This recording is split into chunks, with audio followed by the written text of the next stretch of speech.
오늘 여러분 우리가 읽은 이 본문 고린도후서 8장인 말씀인데요, 여러분 9절 말씀을 우리가 먼저 읽도록 하겠습니다. 9절을 다 같이 읽겠습니다. 우리 주 예수 그리스도의 은혜를 너희가 알거니와 부요하신 이로서 너희를 위하여 가난하게 되심은 그의 가난함으로 말미암아 너희를 부요하게 하려 하심이라. 할렐루야. 예수님께서, 부활하신 예수님께서 우리에게 이렇게 말씀하시는 거예요. 너 지금 가장 절실한 게 뭐냐? 너에게 지금 당장 필요한 게 뭐냐? 이렇게 질문하시기 전에 내가 지금 이미 받은 은혜가 무엇인지를 아는 것이 중요하다는 말씀을 하십니다. 이미 내가 받은 은혜. 예수님은 부요하신 자로서 가난한 우리를 부요하게 하시기 위하여 친히 가난하게 되셨다. 오늘 이 9절의 말씀입니다. 여러분, 우리가 믿는 예수님은 전능하신 하나님이 인간의 몸을 입고 오신 분이십니다. 자, 여러분, 인간의 몸을 입고 이 세상에 오시기 위하여서 예수님은 하늘의 모든 영광을 다 내려놓으시고 정말 가난한, 아주 가난한 우리와 같은 모습으로 이 세상에 오셨습니다. 빌립보서 2장 6절 이하의 말씀입니다. 예수님은 근본 하나님의 본체시나 하나님과 동등됨을 취할 것으로 여기지 아니하시고 오히려 자기를 비어 종의 형체를 가지사 사람들과 같이 되셨고 사람의 모양으로 나타나사 자기를 낮추시고 죽기까지 복종하셨으니 곧 십자가에 죽으심이라. 여러분, 하나님이, 전능하신 하나님이, 무한하신 그 하나님이 연약한 인간의 모습으로, 그리고 유한한 인간의 모습으로 이 세상에 오셨으니 여러분, 예수님이 얼마나 많은 장애를 가지고 사셨겠습니까? 하나님이 인간의 그 한계 상황에 그 모습으로 오셨기 때문에 전능하신 하나님의 모든 것을 내려놓으시고 우리와 같은 유한한 인간, 연약한 인간이 되신 것입니다. 그래서 예수님은 우리가 겪는 육신의 연약함과 온갖 시험과 고난을 다 함께 겪으셨습니다. 하나님이 스스로 자신을 낮추시고 그렇게 하신 이유는 단 하나입니다.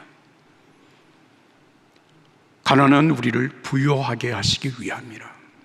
그렇다면 여러분, 하나님께서 우리를 부요하게, 예수님이 우리를 부요하게 하시기 위하여서 가난하게 되셨다고 말씀을 하셨는데 예수님이 우리를 어떻게 부요하게 하신 것일까요? 우리는 부요, 그렇게 말을 하면, 가난, 부요 이렇게 얘기하면 여러분 먼저 떠오르는 재물의 문제가 아니겠습니까? 그러나 예수님이 말씀하시는 부요는 재물이 갖고 있는 부요의 의미를 훨씬 더 뛰어넘습니다. 이럴테면 예수 그리스도를 믿음으로 영접하면 우리가 하나님의 자녀가 되는 권세를 받습니다. 죄와 사탄의 노예가 되어 살던 우리가 예수 그리스도의 십자가의 은혜로 죄와 사탄의 권세에서 노임을 받은 하나님의 자녀로 살아가는 것입니다. 이 험한 세상에 고아처럼 인생을 살지 않아 우리와 함께 하시는 성령으로 말미암아서 하나님의 자녀의 권세 있는 삶을 살도록 하신 것이 부요하신 주님의 은혜입니다. 성도는 예수 그리스도로 말미암아 세상의 그 어떤 것도 부러워하지 않을 만큼 우리의 영적으로 풍요로운 삶을 살아가는 하나님의 자녀입니다. 이 은혜가 오늘 여러분들에게 있기를 예수님 이름으로 축복합니다. 고린도전서 1장 27절 이하의 말씀입니다. 그러나 하나님께서는 지혜로운 사람들을 부끄럽게 하시려고 세상의 어리석은 것들을 택하셨습니다. 또한 하나님께서는 잘난치 않은 것들을 없애시려고 세상의 천한 것들과 멸시받는 것들과 아무것도 아닌 것들을 택하셨습니다.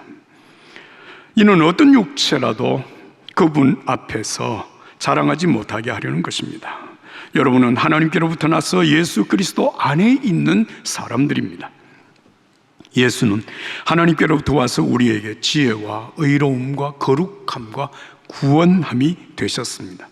그러므로 기록되기를 자랑하는 사람은 주 안에서 자랑하라 함과 같으니라. 할렐루야. 예수 그리스도로 말미암아 참으로 부요한 자기의 삶을 주님께서 우리에게 말씀하고 계십니다. 고린도후서 6장 8절 이하의 말씀입니다. 우리는 속이는 사람 같으나 진실하고, 무명한 사람 같으나 유명하고, 죽은 사람 같으나 보십시오, 살아 있습니다. 우리가 징벌을 받는 사람 같으나 죽임을 당하지 않고, 근심하는 사람 같으나 항상 기뻐하고, 가난한 사람 같으나 많은 사람을 부유하게 합니다. 아무것도 없는 사람 같으나 모든 것을 가진 사람입니다. 이게 예수 그리스도 안에서 참으로 부유해진 하나님의 자녀들의 삶입니다. 세상 사람들은 우리가 많이 갖지 못했다고 하는 것을 보고 우습게 여길지는 모르지만, 여러분, 전능하신 하나님이 우리와 함께 하심으로 우리는 그 은혜 안에서 하나님의 자녀의 권세를 가지고 어떤 것도 부러워하지 아니하고 담대하게 살아가는 하나님의 자녀가 되었습니다. 하나님께서 믿음의 조상으로 아브라함을 부르시면서 하신 약속이 창세기 12장 1절 3절 말씀에 이렇게 전합니다. 내가 너를 큰 민족으로 만들고 내게 복을 주어 내 이름을 크게 할 것이니 내가 복의 근원이 될 것이다.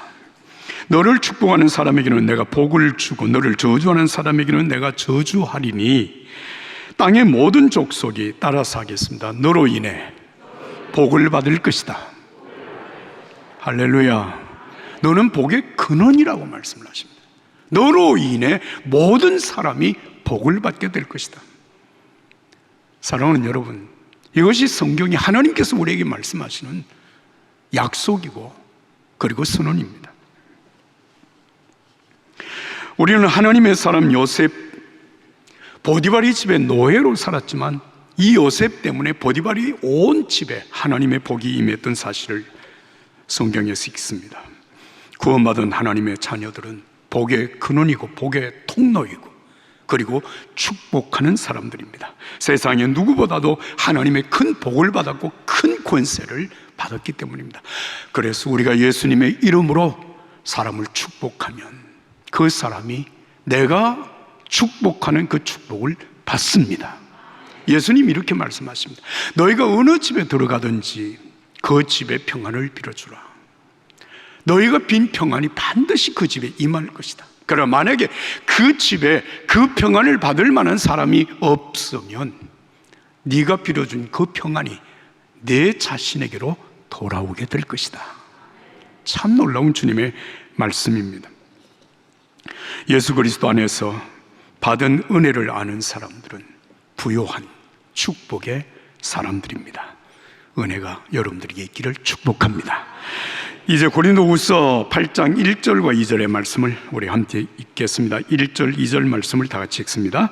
형제들아, 하나님께서 마게도냐 교회들에게 주신 은혜를 너희에게 알리노니 환난의 많은 시련 가운데서 그들의 넘치는 기쁨과 극심한 가난이 그들의 풍성한 연보를 넘치도록 하게 하였느니라.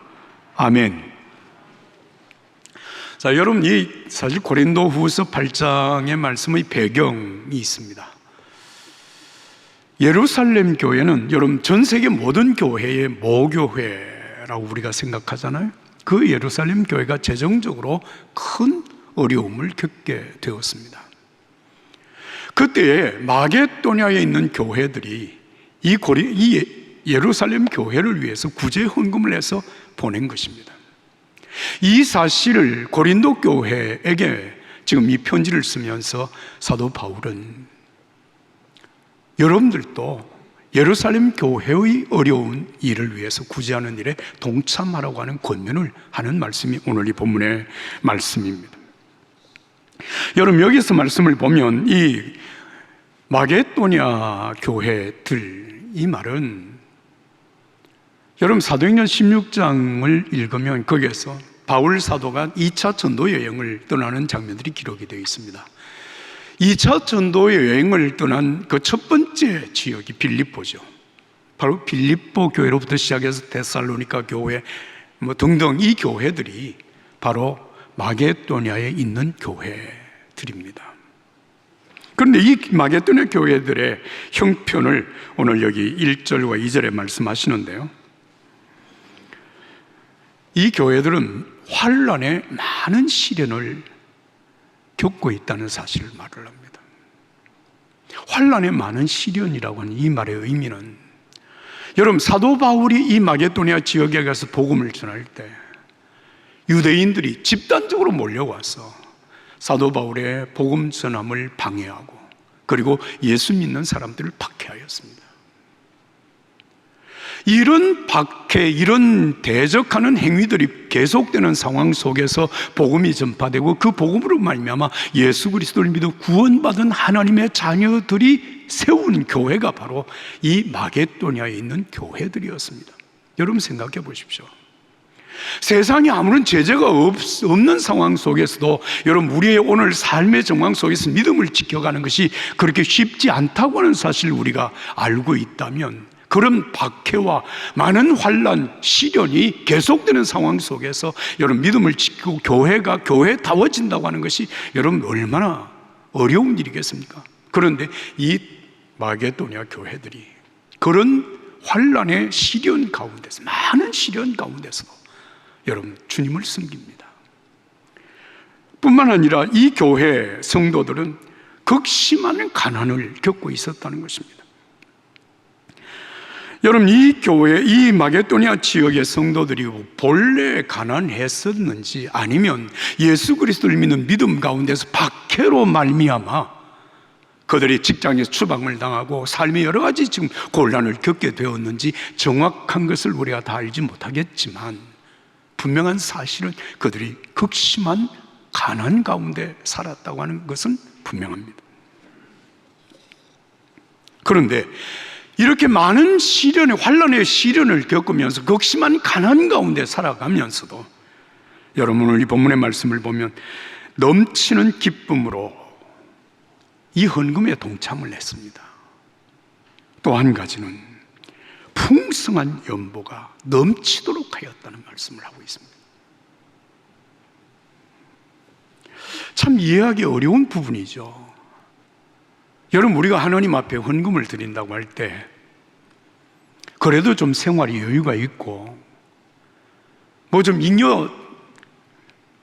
여러분 경제적인 활동이 이루어질 때 여러분 거기에서 우리가 헌금을 좀 드릴 수 있지 않겠습니까? 그런데 이 마게도니아 교회들의 상황은 전혀 그와는 반대였습니다.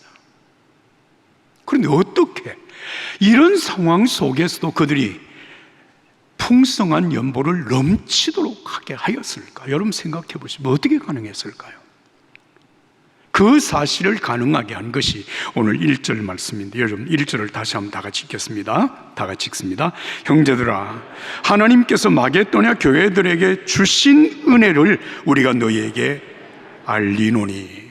여기 마게도니아 교회들에게 주신 하나님의 은혜, 오늘 우리가 읽은 이 8장 1절부터 9절까지 말씀 속에 은혜라고 하는 단어가 5번이나 기록이 되고 있는데요, 그 은혜가 무엇인가 하면 9절 말씀 제가 다시 읽겠습니다. 우리 주 예수 그리스도의 은혜를 너희가 알거니와 부요하신 이로서 너희를 위하여 가난하게 되심은 그의 가난함으로 말미암아 너희를 부요하게 하리 하심이라. 이 은혜입니다. 예수 그리스도의 은혜. 그가 가난하게 되셔서 우리를 부유하게 하신 그 은혜, 이게 마게도니아 교회들이 받은 주님의 은혜입니다. 참 놀랍죠? 여러분, 이 은혜를 받은 믿음의 사람들은 자신들도 지금 환난 중에 있고 가난한 속에 살아가지만 예루살렘 교회, 우리 모교회가 지금 어려움을 겪고 있다고 하는 이 사실을 들었을 때 여러분, 어떻게 하면 예루살렘 교회를 도울까를 생각한 것입니다.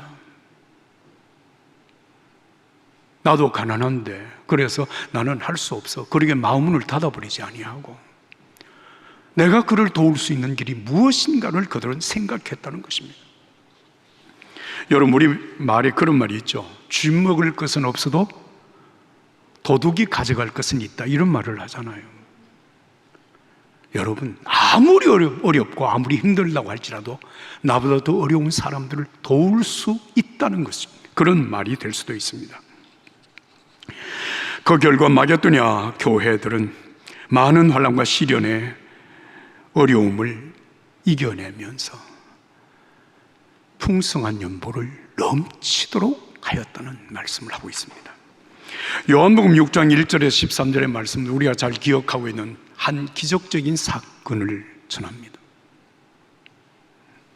예수님이 계신 갈릴리 바다 건너편 산에 수많은 사람들이 몰려들었습니다.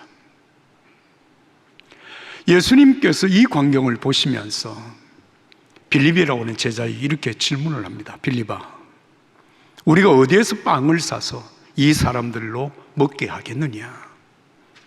빌립이 대답합니다. 예수님, 지금 이 사람들이 얼마나 많은데 이 사람들에게 조금씩 나누어 줄 수 있다고 해도 200데나리온 어치의 빵은 사와야 될 것입니다. 그 말은 무슨 말일까? 200데나리온, 여러분 노동자 하루에 품삯이 1데나리온인데 우리는 지금 200데나리온이 없습니다. 못합니다. 그런 얘기죠. 그때 예수님의 제자 중에 한 사람이 안드레가 예수님에게 보리떡 5개, 물고기 2마리를 가지고 나왔습니다. 한 소년이 이 음식을 가지고 왔습니다. 그리고 예수님께 그 음식을 드릴 때 예수님께 사람들을 다 자리에 앉게 한 이후에 여러분 하나님 앞에 감사 기도를 하신 다음 사람들이 원하는 만큼 빵을 나누어 주셨습니다. 그리고 먹고 난 뒤에 그 부스러기를 다 거두었는데 12광주리가 되었다는 말씀입니다. 여러분 그날 먹은 사람들의 숫자가 얼마인지 아십니까? 5,000명입니다. 중요한 것은 이 말씀을 통해서 우리에게 주님께서 하시고자 하시는 그 뜻이 무엇인가 하면 엄청난 기적은 대단한 헌신으로 이루어진 것이 아니라 정말 믿음으로 감사함으로 드린 작은 헌신을 통하여 하나님께서 일하셨다는 말씀입니다. 주님께서 하셨다는 말씀입니다. 여러분 우리가 하나님 앞에 헌금을 드리면서 이 헌금을 드리면 하나님 나를 얼마나 축복해 주실까를 우리는 생각하지 않습니다. 그런데 우리가 믿음으로 하나님 앞에 드린 것을 통해서 하나님 행하시는 놀라운 일들을 경험하는 것이 우리의 신앙생활입니다. 한 젊은 청장년 성도가 이렇게 한 얘기를 들었습니다. 우리가 하나님 앞에 11조 헌금을 드리는 것은 가불 해서 드리는 것은 아니잖아요. 하나님께서 내게 주신 것 가운데서 10분의 1을 하나님 앞에 드리는 것인데 내가 이만큼 하나님 앞에 드릴 수 있다는 것이 얼마나 큰 은혜입니까? 얼마나 큰 축복입니까? 그 얘기를 들으면서 마음이 참 따뜻해졌습니다. 11조 헌금은 여러분 빚내서 드리는 게 아닙니다. 없는 것 중에서 드리는 게 아닙니다. 하나님이 주신 것 가운데서 10분의 1을 드리는 것이잖아요. 오늘 우리의 하나님 앞에 드리는 헌신이 이미 받은 것 중에서 드리는 헌신입니다.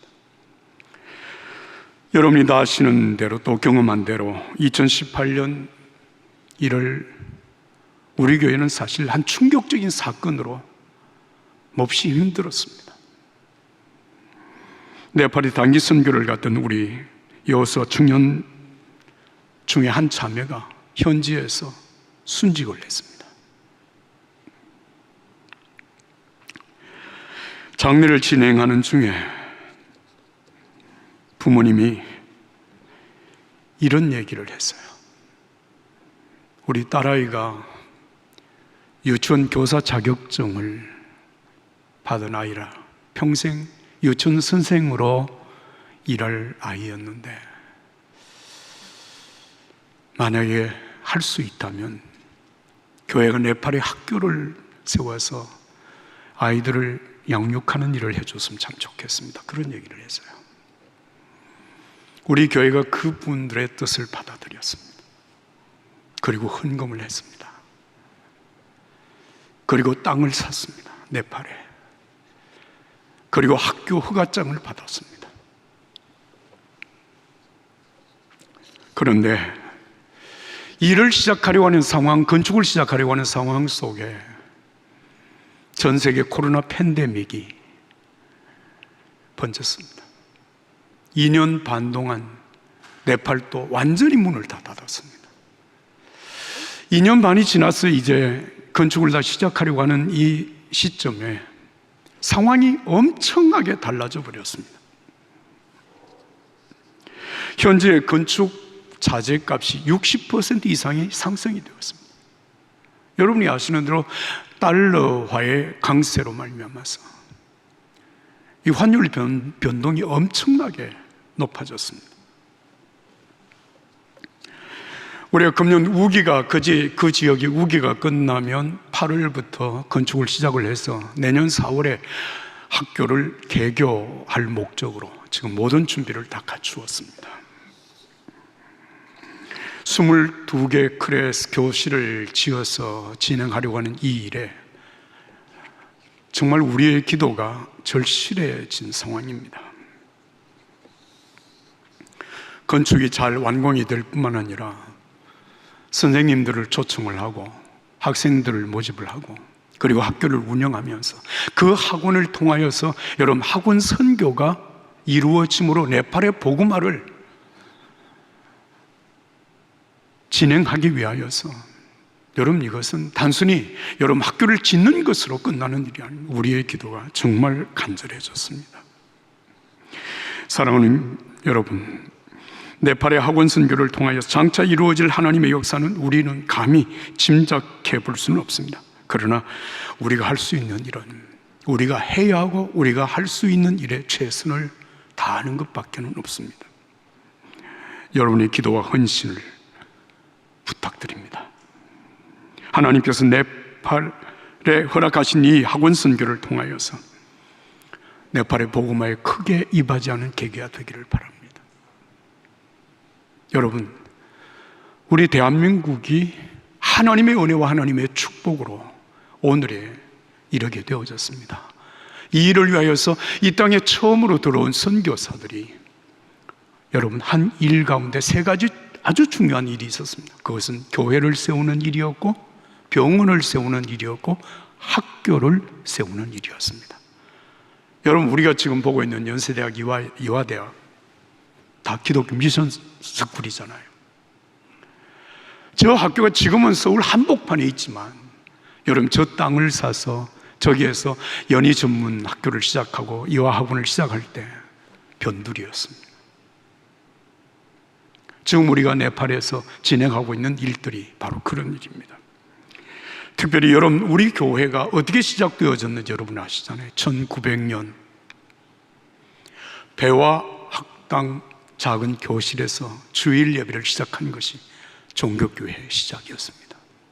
그 배화 학당이 지금 배화여대, 배화중고등학교, 배화유치원으로 발전을 해서 수천 명의 학생들이 거기에서 공부를 하고 있습니다. 복음을 듣고 있습니다. 오늘 우리가 하는 여러분 이 일은 마치 작은 하나의 씨앗을 심는 것과 같지만 이 작은 씨앗이 얼마만한 열매를 맺을 것인가라고 하는 것은 우리는 누구도 짐작할 수 없습니다. 하나님이 하시는 일입니다. 그러나 이 일 속에 여러분 하나님의 역사가 이루어지기 위하여서 우리의 헌신과 기도가 필요한 것입니다.